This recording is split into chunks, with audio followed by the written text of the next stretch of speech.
What's the deal, my people? You know, this is Teflon, and I'm back at you with another one, and this one is from episode 9, Into the Woods.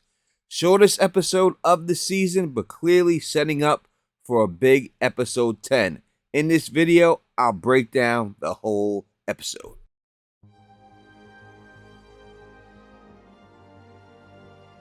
What up to my thugs, nerds, freaks, and geeks? You're now rocking with the best of Teflon. If you can, please subscribe and click that bell so you can be notified every time I drop a new video. As always, 500 is the like goal. If this video hits 500 likes, I will give a subscriber who leaves a comment on this video 1 month of Epix for free. This episode was really short. Shortest one of the season. And not a lot happened in it, but again, enough happened in it that we have some stuff to talk about. So before I go into a recap or do anything like that, let me just tell you what this episode basically was about. It seemed like a lot of the people who were living here in this episode showed how institutionalized they truly are, how they're so used to doing things a certain way that they do not want to change. They're happy that the way things are going, and they have accepted this life that they created for themselves, this little world, this pocket dimension, whatever you want to call it, and they're kind of afraid to leave it. That's why when we hear stuff talked about the radio tower, we see a couple of different episodes of this. Number one, we see the guy hang himself. We've seen that situation, and then after that, we've seen the boss lady, Donna. She creates a storm. She creates a havoc. She's all upset about letting people down. That's what she says. Listen, you're going to do this, and when it does fail, you're going to let people down. You're giving people false hope by doing this. And to me, you have to keep going. You can't settle into a lifestyle that you've gotten, because this is not your true life. This is what you are just playing the hand that you're dealt, and at some point you have to figure out, hey, this is not where we're supposed to be. We have to get up out of here. But she says in the show that it wasn't just about sleeping with each other. It wasn't just about drinking and doing drugs at Colony House. Colony House was a community, a good community of people of all different races, all different colors, coming together and living as one.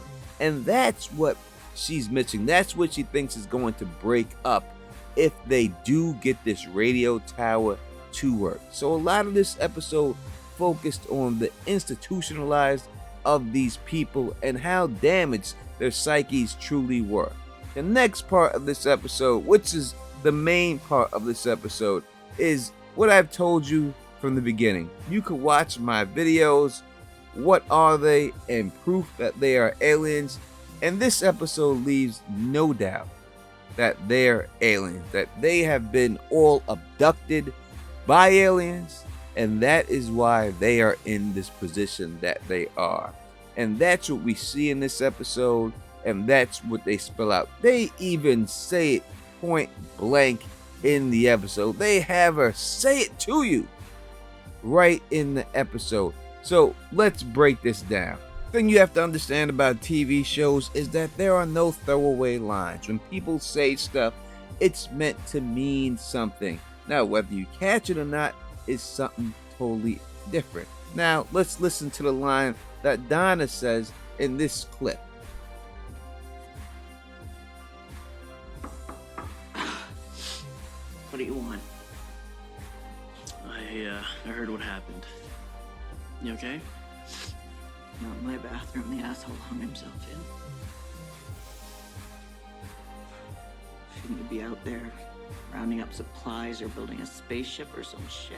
They didn't just say that just to say it. She wasn't just trying to be funny.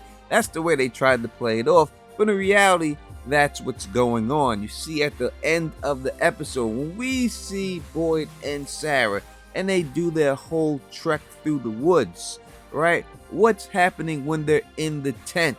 They think that it's the creatures that are coming to get them. And the whole thing starts to shake. The tent starts to shake. and lights start to flash and everything else, and at the end, a big light shines on their face. What happened right then? Well, they just got abducted by some tractor beam and got lifted off the ground by a tractor beam, and that is what's going on with them. They most likely next episode will be in a spaceship. That's where we're going to find them there. And if you look at what they found, what was inside of that bottle, he said a special date, and that date was 1864. So I looked up that date just to see if there was anything special about that date, if there was something else going on.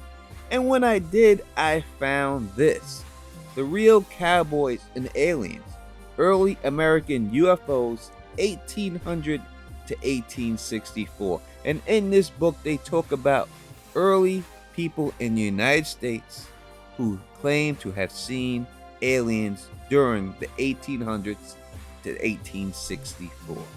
So that got me thinking. I looked up who this book was by, Noel Torres. And when I did, I found this. He had a second book, Aliens in the Forest. Now, could this be a coincidence? Could this just be, hey, this guy happened to write two books, one with a date that matches up to the show, and one about aliens in the forest? Could it be? It could be, but it would be some type of coincidence. Now, there are some specific things I do want to talk about from this episode, so let's get right into those things real quick. Number one, let's talk about Sarah's situation. Now, when Sarah goes and she has the seizures, right? When we see her have those seizures, she comes back. And when she comes back, she says that she heard a woman's voice this time. Now, the first time, it must have been a man's voice. Or every time, it must have been a man's voice. But now, all of a sudden, it's a woman's voice. And this woman's voice is telling them to go back, that they've gone too far, that no, they did something wrong. They should not be going forward at this particular time. And says the exact same nickname that Boyd's people called her.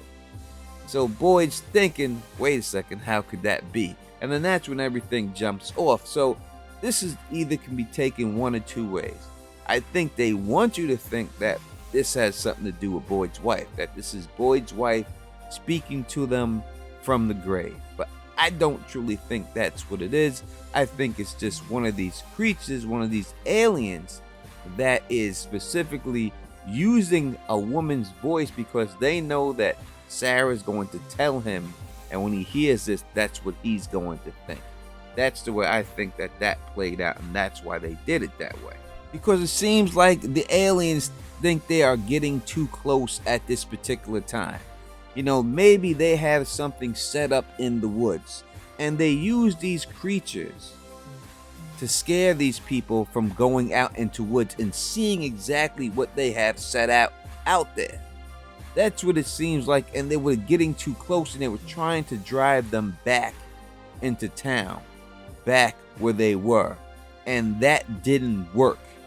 And so at the last second, I think they had no choice but to grab them up in the tractor beam and pick them up. Now, when we do look at the tractor beam and we see the pictures from the outside, you can see tree branches out there. Like the first one you see, it's like clouds outside, and then this next one you see is tree branches outside.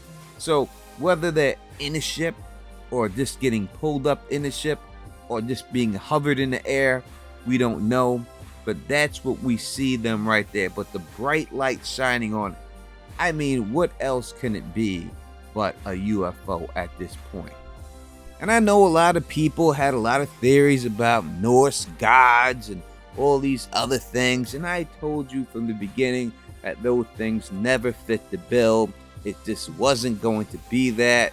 I got a lot of backlash for it, but I hope right now people realize that that is not the case. As I told you from the jump, these people are aliens, and that's what this is all about. Like it or not, that's what's going on here. All right, the other mystery that we have here is what the hell are they going to find in that hole?